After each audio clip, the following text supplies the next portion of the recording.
I am Brad, and this is another episode of my playthrough of LEGO Star Wars and Complete Saga. This video, we're starting with Revenge of the Sith, and let's go ahead and get started. This first mission, I really love. One fairly simple premise of just fighting through the Separatist fleet, but also just it is probably one of the best levels for just grinding studs, especially when you have the sub multipliers. It is just like if you're trying to unlock all the characters and unlock all the purchase all red bricks and all that extra stuff. This is probably the level I spend the most time in just to get the amount of studs.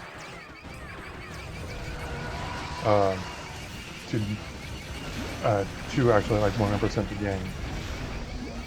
It's also just like one of the most cinematic, honestly, levels of the entire game. Just like you're flying between all these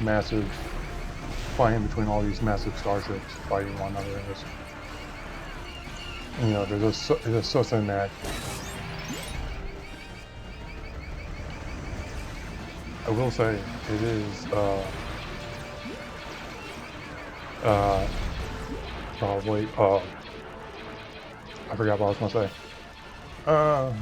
Let's go to. I remember this is like the first time you see like the TIE fighter code. I do really like its designs. The Vulture droids, I do think they're neat. They're definitely not as cool as the TIE fighter droids.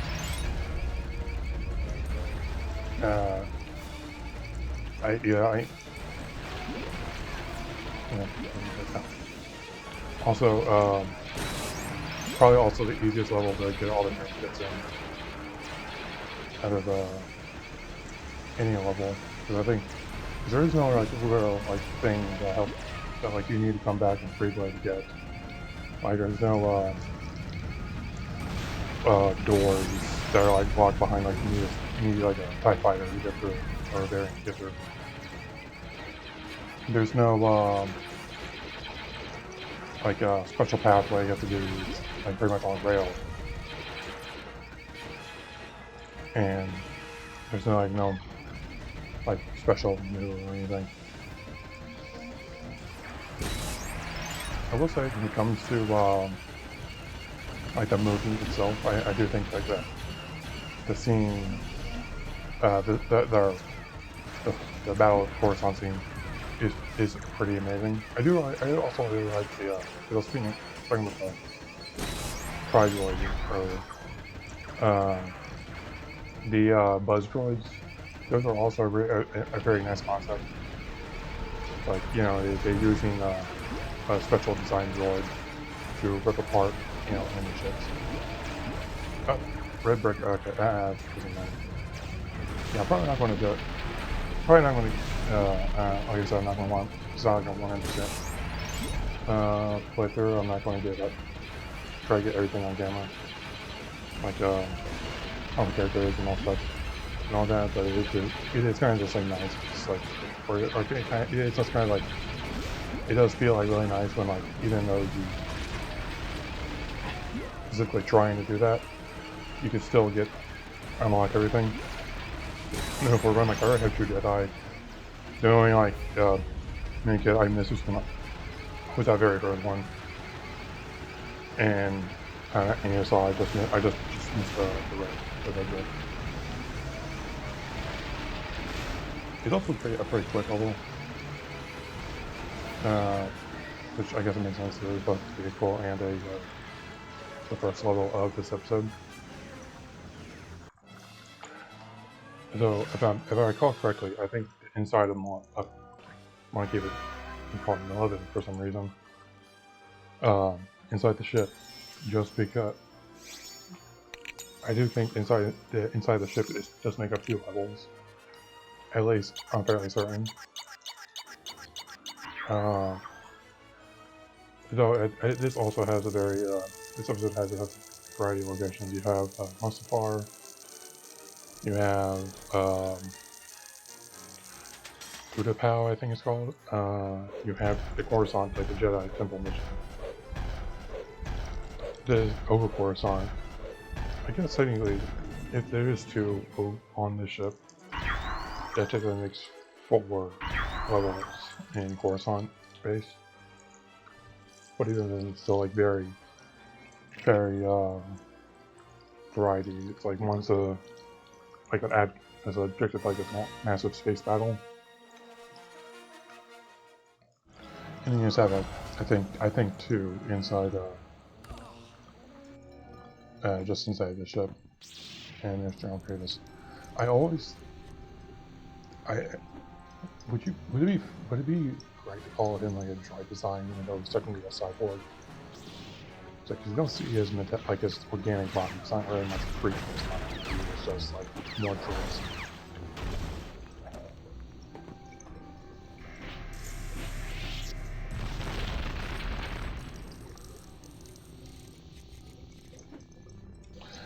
I also like this is like this is like the episode and like the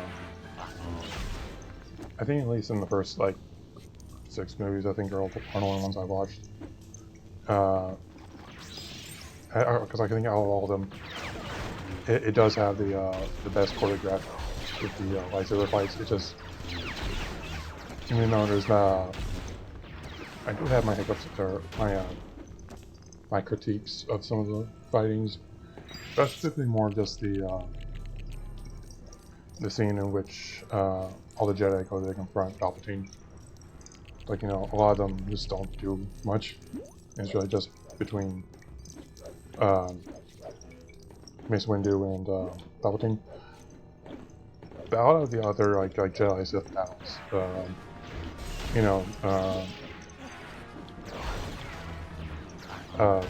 Obi-Wan versus Anakin is pretty good. Yoda versus Palpatine, amazing, in my opinion. You see is like just like a massive amount of Yoda's ability, and really just what he's capable as a Jedi Master. Master. I will say I don't particularly.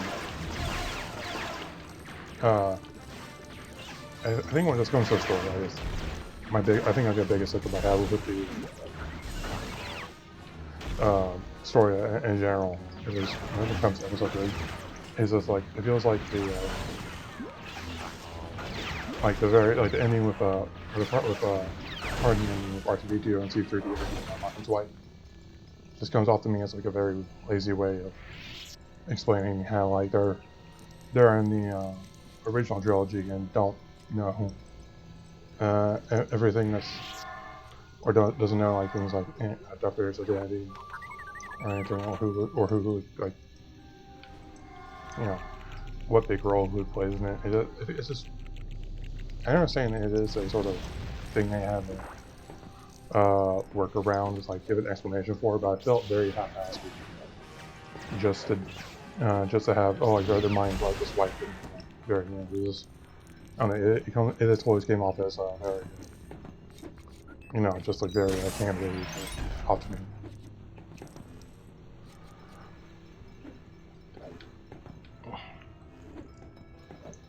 And it's just, it could have mean it's not paying attention much to the other prequel movies, but I felt like Bell Organa just came out of nowhere.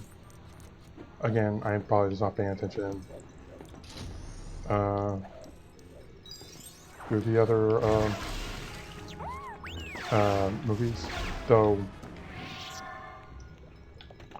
Again, just like whenever I watched it, it just felt like, oh, he's a very important character that came out of nowhere and when it's on TV, or at least in the movies. I think the most I didn't watch any of like the Disney stuff. You know, after Disney acquired Star Wars, I just wasn't that interested in Star Wars at that point, and I just had no faith in, you know, Disney and continue making a good series, just in general. So I think, because they were just always just, I don't know. I was just never a big fan.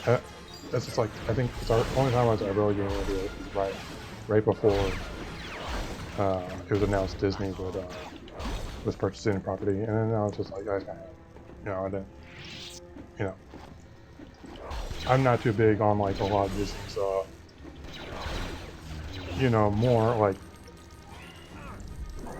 more like substantial franchises, or like very like, what's the thing?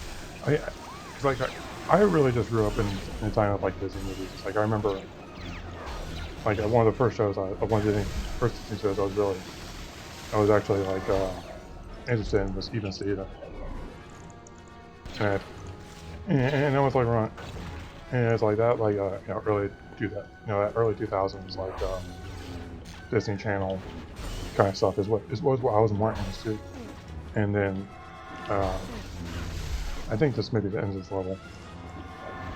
I may have to pick this up in the next video, but I just never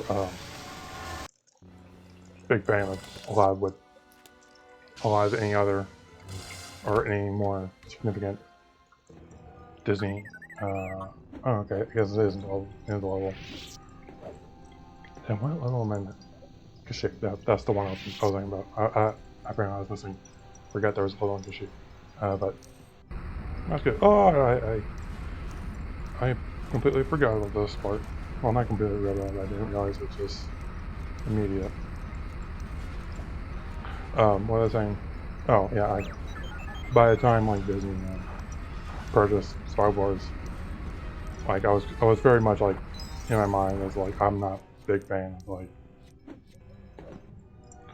anything they would pick up. I was more Disney Channel. And going back to the thing, I think the only like Disney era Star Wars I've watched was like the first season or two of Star Wars Rebels, which I think was still good. Not a lot of people didn't care for it. They either like when they're thinking like what is the word, like Star Wars cartoon, they always think of like the Clone Wars, either the OG one or the either the OG one or the CGI one, and like.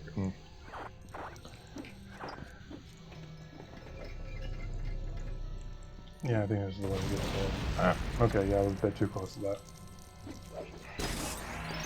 But I thought Rebels was solid, at least for how much I watched it. I only watched again. I think I watched maybe the first season and a half. But even then, it's just like I forgot I had to do that. Also had to. I think I watched like only first like 2 or 3 seasons of the CGI Clone Wars. Again, I think that's why I was falling off of it. And then by the time I was getting back into it, it was when Disney like started purchasing that. I was like,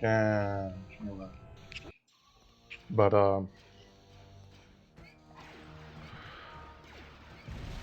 there's still another fight. The Magna Guards, because I've been talking about how much I love the designs. The Magna Guards, probably not my favorite. I think I like the IG, because apparently they're related. The Magna Guards and the IG Bounty Hunter droids. I've heard the designs of those Bounty Hunter droids more than the Magna Guards.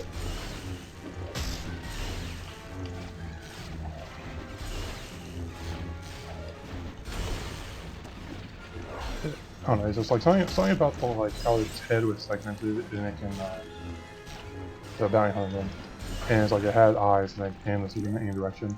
To me, that was just cooler than they were able to fight. Than like the Mac Card's ability to fight without a head.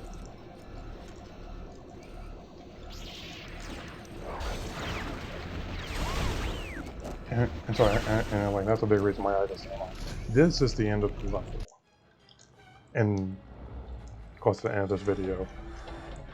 I think the next level is fighting off challenges. This sort of boss battle of them, or I guess,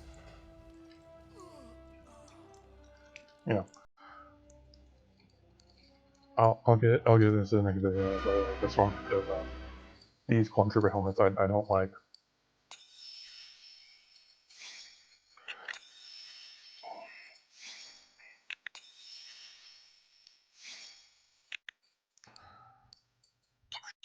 Am I on?